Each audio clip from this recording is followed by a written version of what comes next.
Paddy was in the church choir, but he couldn't sing at all.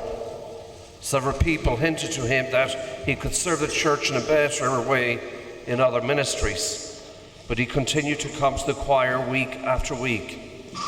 The choir director was desperate and went to the pastor saying, "You've got to get rid of Paddy of my choir. If you don't, I'm going to resign, and the choir members are going to quit also." So the pastor went to Paddy and suggested, "Perhaps you leave the choir and do another ministry." "Why should I get out of the choir?" Paddy asked. "Well, 5 or 6 people have told me you can't sing." "That's nothing," Paddy grunted. 50 people told me that you can't preach." A guy in his 80s, he loved to fish. He was sitting in his boat the other day when he heard a voice say, "Pick me up." He looked around and couldn't see anyone. He thought he was dreaming when he heard a voice say again, "Pick me up." He looked in the water and there was floating on top was a frog.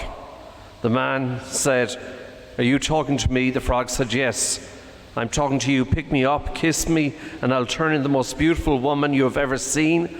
I'll make sure that all your friends are envious and jealous because I will be your bride." The man looked at the frog for a short time, reached over, picked it up carefully, and placed it in his front breast pocket. Then the frog said, "Didn't you hear me, what I said? Kiss me and I'll make you a beautiful bride." He opened his pocket, looked at the frog and said, "Now, at my age, I'd rather have a talking frog." One day, God was looking at the earth and saw all the behavior that was going on. So he called one of his angels and sent the angel to earth. When he returned, he told God, "Yes, it is bad on earth. 95% are misbehaving and only 5% are not." God was not pleased, so he decided to email the 5% that were good, because he wanted to encourage them, give them a little something to help them keep going. Do you know what that email said? No?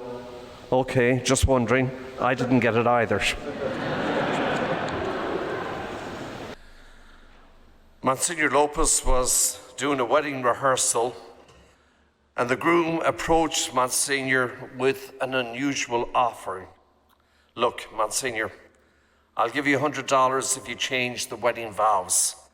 When you get to me and the part where I'm going to promise to love, honor, and obey, and forsaking all others, be faithful to her forever, I'd appreciate it if you just leave these parts out," and passed Monsignor $100 bill and walked away satisfied. So on the wedding day, the bride and the groom came and they were to exchange their vows.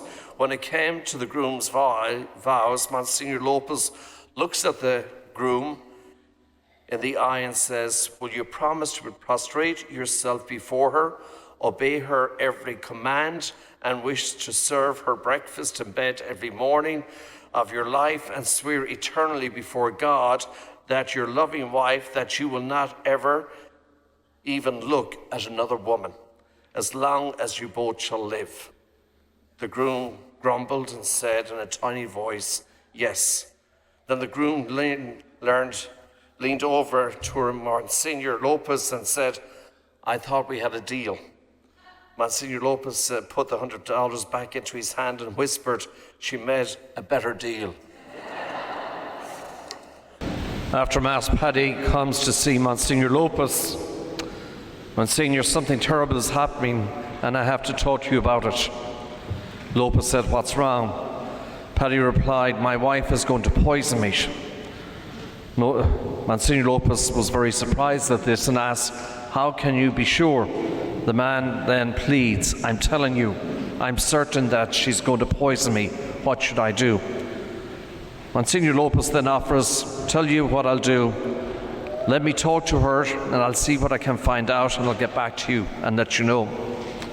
A week later, Monsignor Lopez called Paddy and says, "I spoke to your wife on the phone for 3 hours. You want me to advise you?"